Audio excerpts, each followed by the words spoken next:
Hi, and welcome back to mala making. This is part 2. So to start making your mala, what you want to do is you want to take your ruler and your fishing line and your scissors, and you want to measure out with your ruler.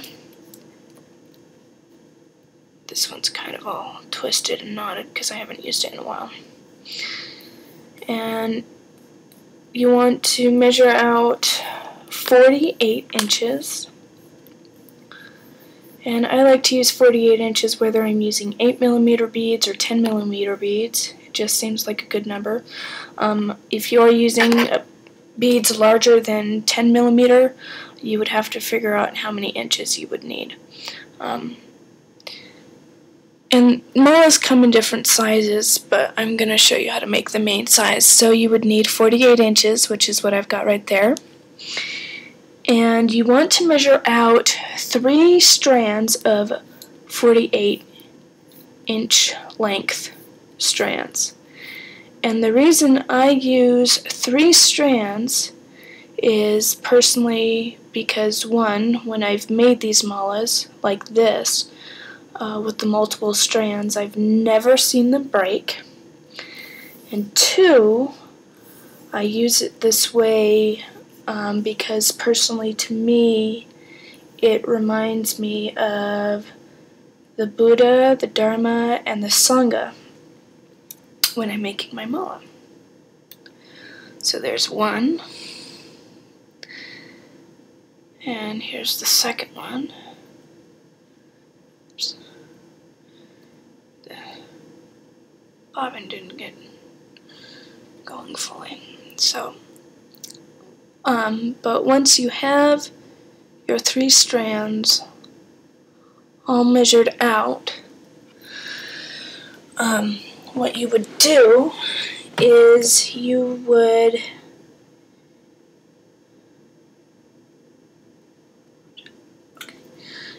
take your bowl of 108 beads, which I'll show you in a second, and you would take one bead and tie it on, which again I'll show you here in a minute.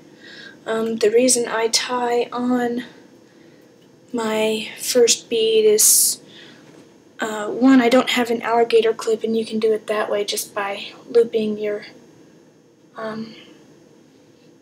strands at one end and clipping them on that way. So to do it with the alligator clip, if you had one, you would make a loop, and then you would tie, or you would clip the clip here where the strands cross and make a loop so that you could string your strands or string your beads on, but I don't have that. So anyway, I will show you the way I do it.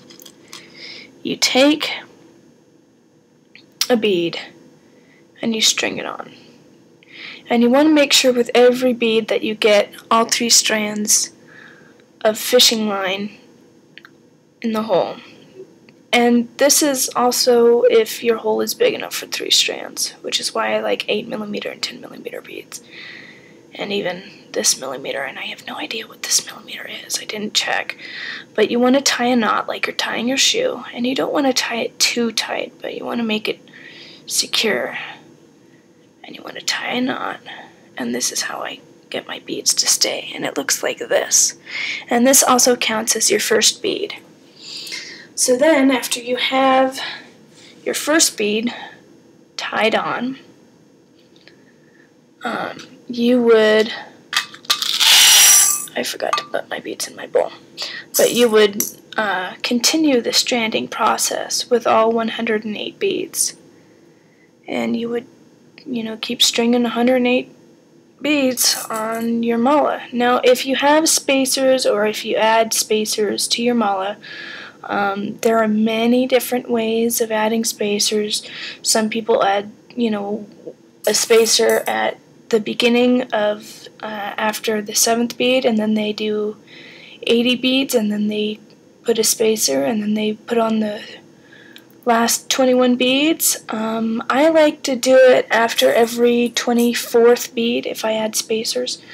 It just gives me, I guess, a mental image of where I'm at. Say if I've already done like 2 spacers, like if I've gone past 2 spacers, I know that I've done approximately, at least as far as the spacers are concerned, I've done approximately like 54 mantras. So they give me just a little mental visual of where I'm at. And they also help me keep my place. So that's spacers, and that's how I like to add them. I didn't have enough money to get spacers for this particular mala. But you would, like I said, strand your 108 beads and your spacers if you're using them, and then we would continue the mala making process by making another video on how to tie the knots and add your guru and your tassel if I have time. Another note about spacers is that if you are going to add spacers into your mala, they do not count as part of the 108 beads. That's just how I was taught. The spacers do not count as part of 108, which makes sense, at least to me. Come on, strand through. So I will continue to strand my 108 beads, and then I will make another video on how to end your mala. See you in a few.